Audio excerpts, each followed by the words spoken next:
Welcome back, sports fans. Rob Webster, once again, coming to you from deep in the heart of Texas. Today we're going to review Week 8, and then we're going to take a look ahead to Week 9. But let's get started. Let's take a look at Week 8. We didn't do so well in Week 8. It was a tough week. At quarterback, I liked Kyler Murray, Tom Brady, Aaron Rodgers. Those were all wins. They all did well enough. Kyler Murray did particularly well, so that was good. At running back, we like Derrick Henry. He did really well against the Houston Texans. That's what he does. So that's always a lock. He's a lock, but especially against the Texans. Jonathan Taylor, I liked him against Washington. He did not do well, so that was a failure. Joe Mixon, yeah, he did all right.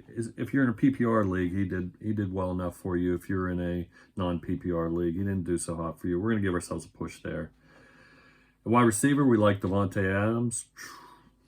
That Vegas offense, who knows? They did not show up against New Orleans, though. T. Higgins, we're going to give ourselves a push there. He didn't do terrible. He didn't do great. The Browns' defense was pretty stifling on Monday night, so they contained Mixon and Higgins, and obviously it showed in the final score. So, and then we like Chris Godwin. He did well. We're going to call that a win. At tight end, we like T.J. Hawkinson. His last game as a Lion, as many of you may know. So that's a push for him. He didn't do great, didn't do bad. Zach Ertz did well against Minnesota, so we're going to give ourselves a win there. Pat Freiermuth just did all right against the Eagles, so that's a push there. Who did I tell you to steer clear of? Well, Daniel Jones and Ryan Tannehill, quarterback. Those were both wins. Michael Carter, Darrell Henderson at running back. Those were both wins. Cortland Sutton at wide receiver. That was a win. But Terry McLaurin was not a win. They got Taylor Heineke back in there. I think you're going to see that offense working a little bit better than it was with Carson Wentz. Tyler Heineke makes less mistakes, likes to get the ball out there.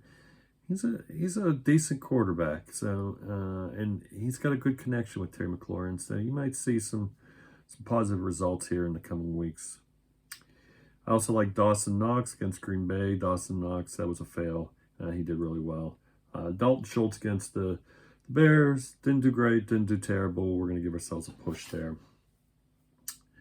That gives us 11 wins, 4 losses, 5 pushes, which is a solid D+, 68%. So, I think we're showing what kind of student we are. We're not the best student in the class, but we're certainly headed towards a C. And as I always say, C's to get degrees. Our sleepers for Week 8, we had 2 wins, 2 losses. We're back to the 50% at quarterback. I said Jameis Winston. I just meant the quarterback for New Orleans. I'm going to give myself a win there. Dalton did well. So it was either Dalton or Winston. I thought Winston would actually get the start, but Dalton did. He did well against the Raiders. Latavius Murray, that was a good start against Jacksonville. You're going to see him worked into that lineup, although with Zach Moss, it's hard to say what's going to, not Zach Moss, I'm sorry, Chase Edmonds. It's hard to say what's going to happen with him. And so we'll just wait and see what goes on there.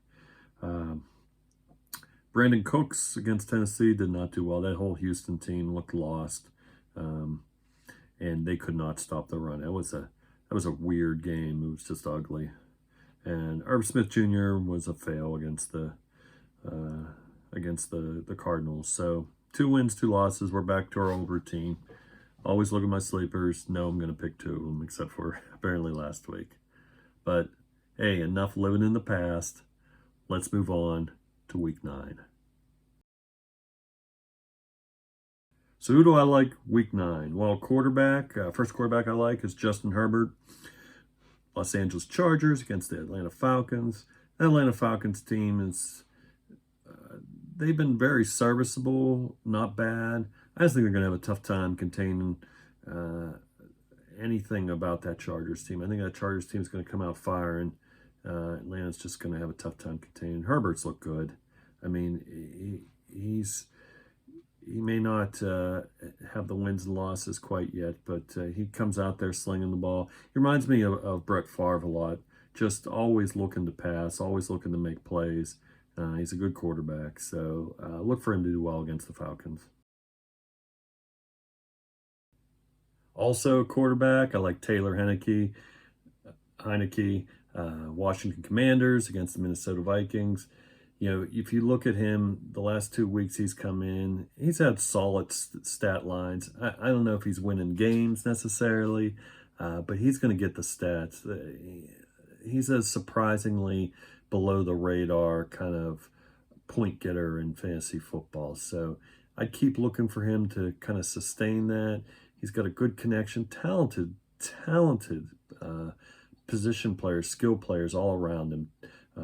Dotson, Samuel, McLaurin, Robinson, Gibson, they're all very good. And so if he can move that ball around, which he does a good job of, control turnovers, I think he'll do well stat-wise and get you some points this week. I also like Geno Smith, Seattle Seahawks against the Arizona Cardinals. Yeah, I'm hopping on the Geno Smith bandwagon. Maybe a little too late. I don't know. Geno's always been a competitor, so it's no surprise he's come out here and he's done well. That first game against the Cardinals that he played, he did not have a great game stat-wise. I think you're going to see a little different game this time. I think both teams have considerably improved their offenses since last time they met. So I just think you're going to see just a lot of offense in that game, and Geno Smith passing the ball a lot, getting some stats. And so I like him this week against the Cardinals. That takes us to running back. Who do I like at running back? Well, I like Austin Ekeler, running back, Los Angeles Chargers against the Atlanta Falcons. Eckler's been their main source of offense, so they're just going to keep feeding the ball. He's going to get passes. He's going to get touches. He's going to see between 20 and 30 touches in that game, and he is one that when he gets opportunity, he turns it into points. So go with him in that game. He's going to get some good point totals. I also like Aaron Jones for Green Bay. He's playing Detroit this week. I don't know if any of you watched that Green Bay game last week, but they focused on getting Aaron Jones the ball, whether it be runs, whether it be passes. That passing game just isn't there for them quite yet. They just don't have the receivers to go out and get the ball and get Aaron Rodgers to get in the ball. So he's going to make these calls. That Detroit defense had a tough time stopping the run. It's just a bad combination. So you're going to see, I think, Aaron Jones go off and have a very good game this week. So Aaron Jones against the Lions this week. I also like Travis Etienne Jr., Jacksonville Jaguars against the Vegas Raiders. A lot of people have been talking. He's getting a majority. I think the 1 week he had over 90% of their carries, and that's gonna continue. They're gonna look to get him the ball, feed him the ball, and that Raiders team just, I don't know. They've been questionable at best. There's too much talent on that team for them to have the record they have. But I don't know how you are a playoff team and then go out and get the best receiver in the game and then go to the worst team in the league, in the conference. Maybe not the worst team, but close to it. And so anyway, Travis Etienne, he'll get the carries, he'll get the touches, he'll see passes. So if you're in a PPR league, you're going to get some bonus points there. And so he'll do well against the Raiders this week.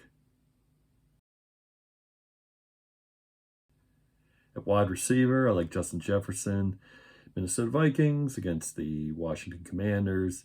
Kirk Cousins, he's looked very solid this year. He's getting Jefferson the ball. He's definitely his main target. Commanders just haven't been able to stop the pass in most games. So you're just going to see him feed Jefferson pretty steadily. Jefferson's going to get a lot of looks, and Jefferson generally turns those looks into catches and points. So look for Justin Jefferson to have a good game against the Commanders this week. In that same game, opposite side of the ball, I also like Terry McLaurin. You'll see me a lot of times go quarterback wide receiver combos and who I like. He's had a good connection with Taylor Heineke over the last couple of years, and you're going to see it continue. Saw it last week, and you're going to see it continue into this week. So they're going to have to pass the ball a lot. This is going to be a high-scoring game. You're just going to see McLaurin get the looks, turn it into yards, turn it into maybe touchdowns. But he'll do well against the Vikings this week. I also like Chris Olave, New Orleans Saints against the Baltimore Ravens. One thing that's kind of gone under the radar is he is having a very good season for a rookie. He sees so many targets in that offense, and that's going to continue this week. That Baltimore team, their defense hasn't been great, but they can stop the run. They're going to have to pass a lot. You're seeing Dalton get the ball out there. He likes to look for this guy. He's had double-digit targets in several games. He sees at least a steady volume of 8 to 15 targets every week, and that's going to turn into points in fantasy terms. So he keeps seeing those targets. He's going to keep getting the points. You want to keep putting him in your lineup. But this week I really like him just because I think that Baltimore defense has had some tough goes at it. So Chris Olave, Saints against the Ravens.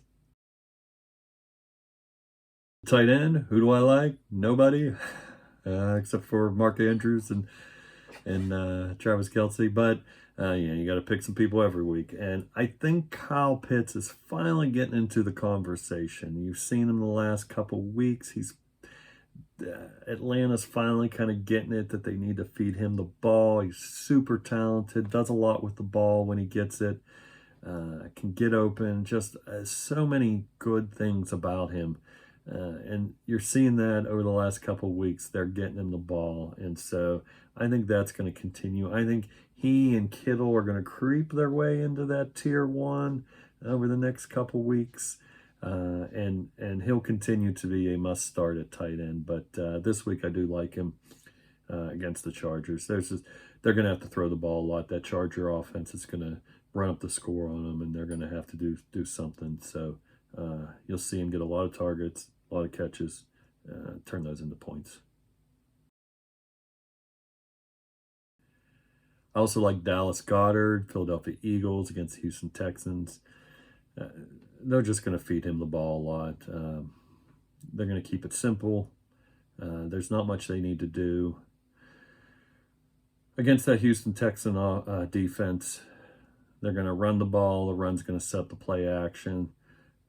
The Houston secondary has done well, so the play action is going to have to set up some other passing. So Devontae Smith and Dallas Goedert might see a little extra looks than maybe A.J. Brown's going to see, but I think you'll see Dallas Goedert pretty involved and do well this week.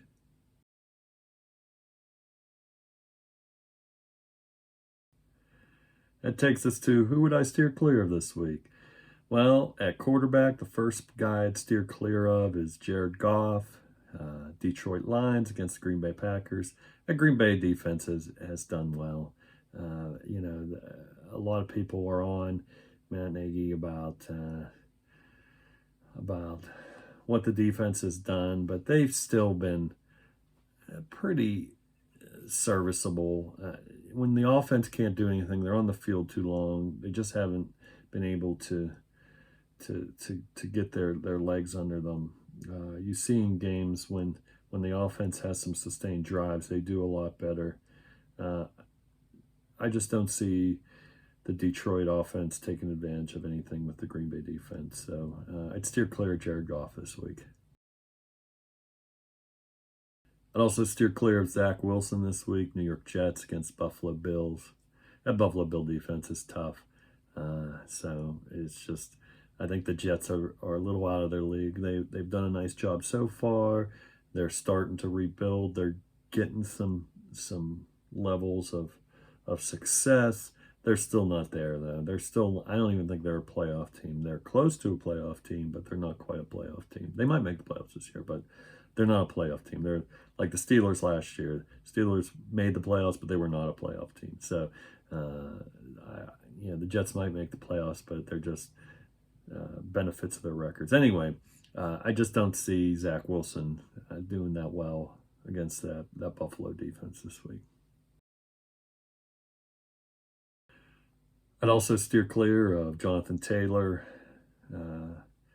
Indianapolis Colts against New England Patriots. Yeah, Bill Belichick likes to come up with those schemes, those defensive schemes against those rookie quarterbacks. Sam Ehlinger will be in there. I just think Indianapolis is going to struggle offensively the whole game. So, and Jonathan Taylor will just be part of that. There's just a lot that is lacking there. So I'd steer clear of him this week. I'd also steer clear Devin Singletary, Buffalo Bills against New York Jets. Weird thing about Devin Singletary and the Buffalo Bills this year. In close games, in games that were against teams that you'd think would be a real competitive game, Devin Singletary's done well. In games that the Bills should blow them out or were against kind of lesser opponents, Devin Singletary has not done well. I consider the Jets kind of in that latter category. So I do not think this will be a close game. I think Buffalo's going to kind of stick it to them real early and often. And when that happens, it seems like Devin Singletary does not get a lot of involvement or I wouldn't say involvement necessarily, but he doesn't get the stats that you think he would get in games like that. So this is just another one that I put in that category, so I'd steer clear of Devin Singletary this week. At receiver, I'd steer clear of DJ Moore, Carolina Panthers against the Cincinnati Bengals. Carolina's just,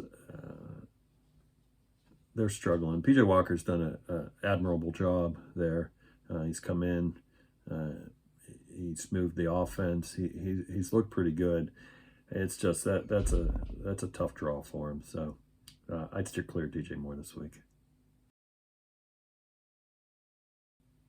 I'd also steer clear of Paris Campbell, Indianapolis Colts against New England Patriots. As I said, I think that Indianapolis team is going to struggle against a solid New England defense. So New England, they not only have the personnel, but they have the coaching and the schemes. They do well against rookie quarterbacks, and it's just a tall ask of Sam Ehlinger to come in there and try to be as competitive as he can be. So I just think they're gonna struggle, and with that, Paris Campbell's not gonna have a great game this week.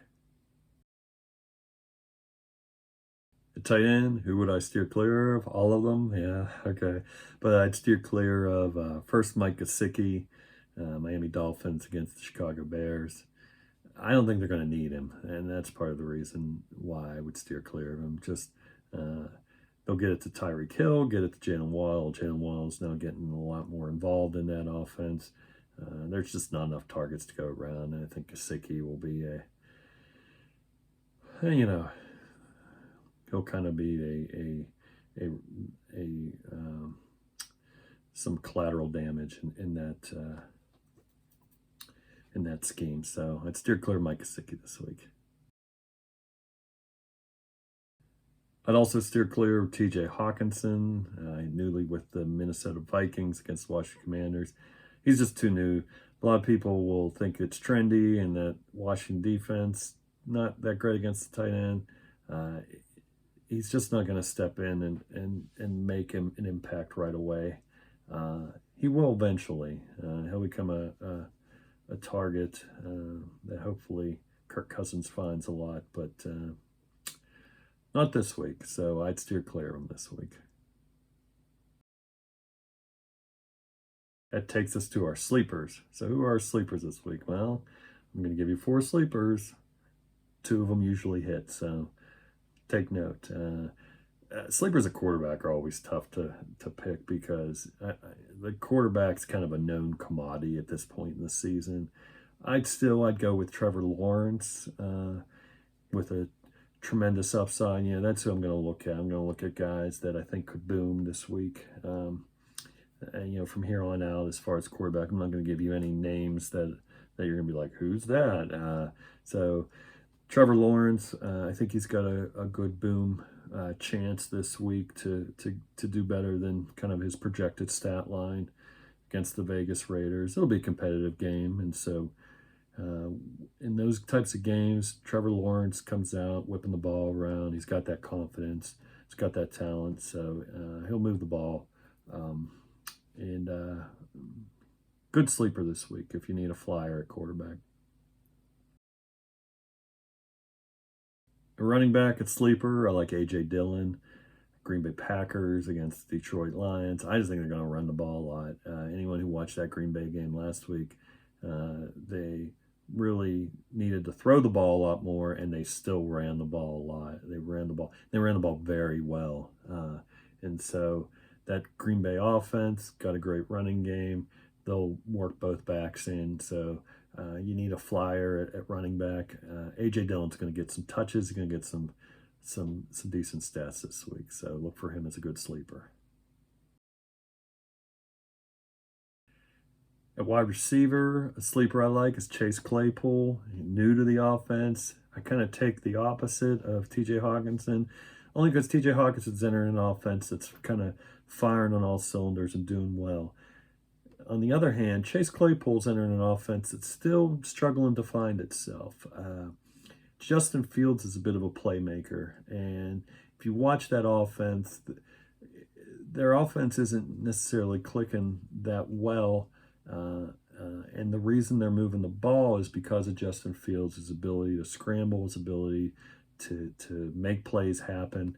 And that's one thing Chase Claypool has the ability to do is he doesn't necessarily run crisp routes or get open a lot, but when a play needs to be made, he's usually really good about that. So as long as he's in there and running routes and they have him in there regularly, I could see him easily, Justin Fields finding him and him getting some stats this week. So once again, I don't know if I put him in your starting lineup, but a good sleeper because he's got, I think, a decent kind of boom potential there. So Chase Claypool. Finally, at tight end, sleeper I like, Taysom Hill, New Orleans Saints, Baltimore Ravens. They're going to have to find some offense somewhere, and I think Taysom has a decent chance to get some points this week. So you're going to see him in there a lot, running the ball, getting passes. They're just going to work him into the game plan, and so I think he's worth taking a flyer on if you need a sleeper at tight end. So. And that, my friends, is week 9. Thank you for watching. Go and watch the games this weekend. Enjoy yourself. Have a great weekend. Once again, you have any questions about specific players to start or lineup questions, post them in the comments. I will respond. But once again, enjoy week 9. Have a great time. Thanks, everybody. It's been a pleasure. Thank you.